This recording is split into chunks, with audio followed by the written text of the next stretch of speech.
You've stumbled into something ancient, something cursed, and if you keep watching, it will change you. In 1902, in the scorched remains of an abandoned plantation in Mississippi, a locked cellar was unearthed beneath a collapsed stone chapel. Inside, 57 skeletal remains. Children. Every one of them was blindfolded, their hands folded in prayer, bound with rosary wire. Above them, carved into the ceiling, a Latin inscription burned into the stone. Per damnationem purgamus. Through damnation we are made pure. These weren't the victims of war or plague. These were sacrifices, ritualized, repeated, forgotten, until now, and at the center of it all, one family, the Damnations. The Damnation bloodline begins not in America, but in 17th century France.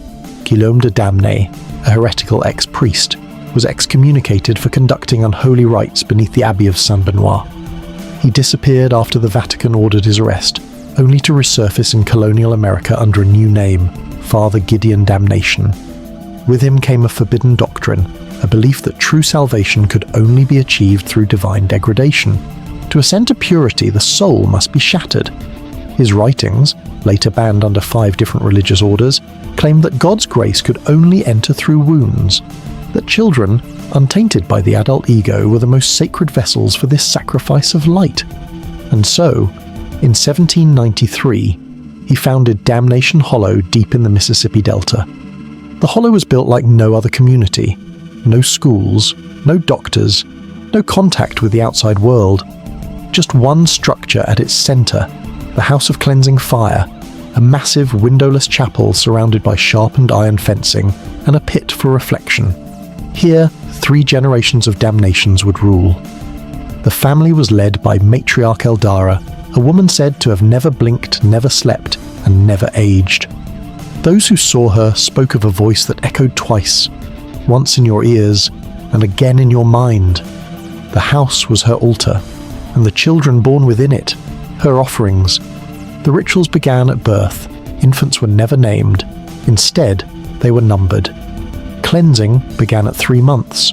Binding, cold immersion, and whispered scripture recited from the Codex Lucidus, a banned apocryphal gospel written by Gideon himself.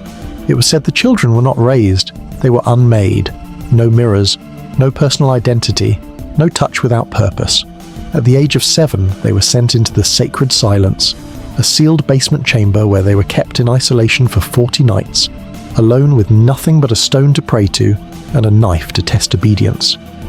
By the late 1800s, whispers of what was happening in Damnation Hollow began to surface. A former midwife escaped, half mad, with burn scars across her scalp and an iron nail driven through her tongue.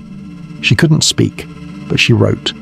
Pages upon pages of grotesque symbols, names she claimed were angels of reversal, and a map to a graveyard filled with living children. Her notes were seized by federal agents, declared a hoax, and classified under religious hysteria. But local black communities had known for generations. They told stories of the blood house, of night screams, of children seen wandering the woods, eyes rolled back whispering in Latin. The government looked away. Until 1902, a fire broke out in the hollow. Whether it was lightning or retribution, no one knows. But when the smoke cleared, the House of Cleansing Fire was gone. The only structure left standing was the original stone chapel. The cellar was discovered days later. 57 skeletons, arranged like a cathedral. And in the center, one massive chair, built of welded iron, wired to the remains of an old generator. Electroshock, not to kill, but to clarify. Journals found nearby described the chair as a throne of pain, where ego dies and soul begins.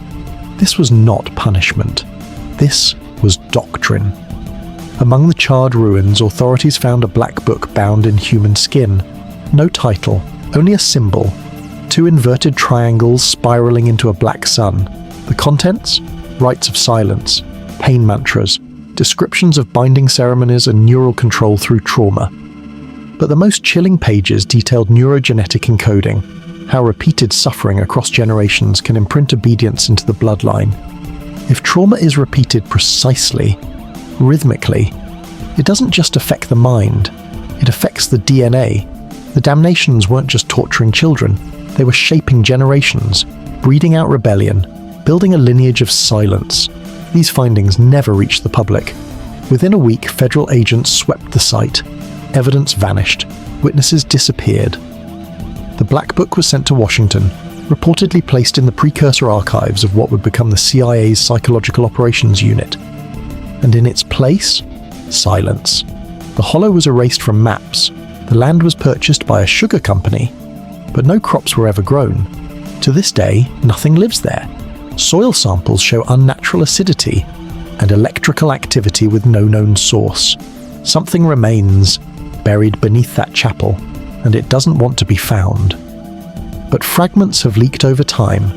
In the 1950s, a classified project codenamed Silent Choir used techniques nearly identical to those outlined in the Damnation book: isolation chambers, forced obedience, and electro-disruption.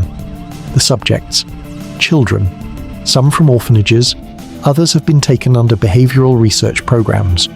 One report explicitly referenced the Mississippi Protocols.